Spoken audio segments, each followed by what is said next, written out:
You've probably heard the name Cyrus the Great, right? He's one of those giant figures from ancient history. But who was this guy really? What did he actually do that made him so great? Well, it turns out his story is about a lot more than just conquering armies. It's about a completely new, a revolutionary idea of what an empire could even be. Which brings us to the big question. How do you build an empire that actually lasts? I mean, it's one thing to conquer a bunch of territory, but how do you create a system that holds together for centuries? Cyrus had an answer, and believe me, it was unlike anything the ancient world had ever seen. So, let's start by taking a look at the world he was born into. Okay, so to really get Cyrus, you got to understand the world he stepped into. And let me tell you, it was not a quiet or stable place. I want you to picture the Iranian plateau, maybe 2,500 years ago.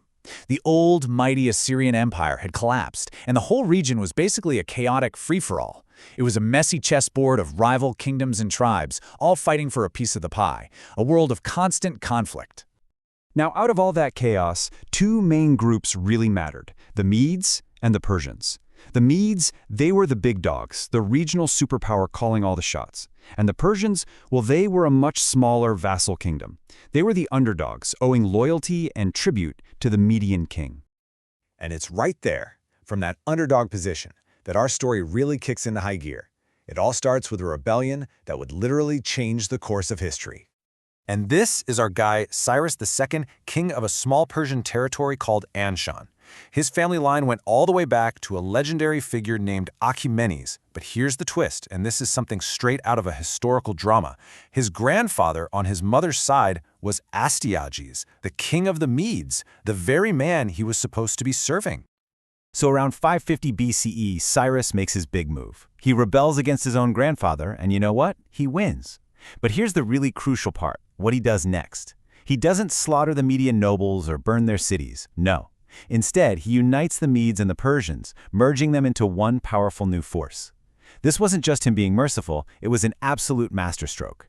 He instantly doubled his military power and turned his biggest rival into the very foundation of his new empire. So now, with the combined might of the Medes and Persians behind him, Cyrus starts looking around and he sets his sights on, well, pretty much everywhere else. And the expansion that follows is just incredibly swift and brilliant. His first major target was to the west, the kingdom of Lydia. And Lydia? Oh man, this wasn't just some random kingdom. We're talking about the land ruled by King Croesus, famous for being ridiculously wealthy. It controlled all these key trade routes. By conquering it, Cyrus not only got a ton of new land and the money to fund his ambitions, but he also made sure his western border was secure from any future threats.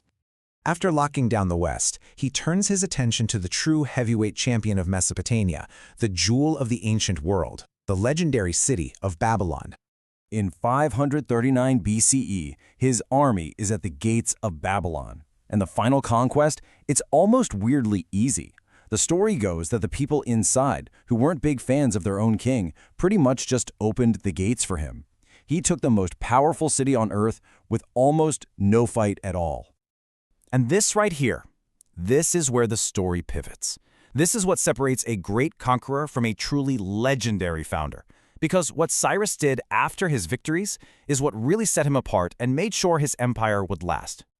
And how do we know this? Well, a lot of our evidence comes from one of the most famous artifacts in the world, the Cyrus Cylinder. It's this clay cylinder covered in Babylonian writing that was buried in the foundations of the city. Think of it as a royal declaration, a message for the future, outlining a radical new policy. So instead of the usual playbook of destruction and deportation, Cyrus announces a policy of restoration. He promises to return stolen religious statues and let people who'd been displaced go back to their homes. This was just unheard of. It was a brilliant move to win over his new subjects, turning them from bitter enemies into, well, willing participants in his new empire. And this wasn't just a one-off thing, you know? It was his whole blueprint for running an empire. He respected local religions, he let local leaders keep their jobs, just under the watch of his own governors, who were called satraps. He famously allowed the Jewish people, who had been captives in Babylon for decades, to return to Jerusalem and rebuild their temple. This wasn't just tolerance for tolerance's sake. It was smart, pragmatic statecraft, all designed for long-term stability. So what's the big picture here? What did all of this add up to? What is the lasting legacy of this Persian king? Well, first, just the sheer scale of it. He created what we call the Achaemenid Empire, a superpower that stretched all the way from modern-day Turkey to India. At that time, it was, by a huge margin, the largest and most diverse empire the world had ever seen. This timeline really shows you the genius of his strategy. I mean, think about it. In just over 2 decades, he went from being a vassal king to the ruler of the known world. It wasn't random. He first built his power base by uniting the Medes and Persians. Then he secured his flanks by taking Lydia. And finally, he captured the center of power in Babylon. He built an empire that was meant to last, and it did, for 200 years after he was gone. Cyrus died around 530 BCE, fighting on his northeastern frontier. He was buried at his capital, Pasargadae, and remarkably, his tomb is still there. It's a simple, powerful structure. A pretty fitting monument for a man who built so much, right?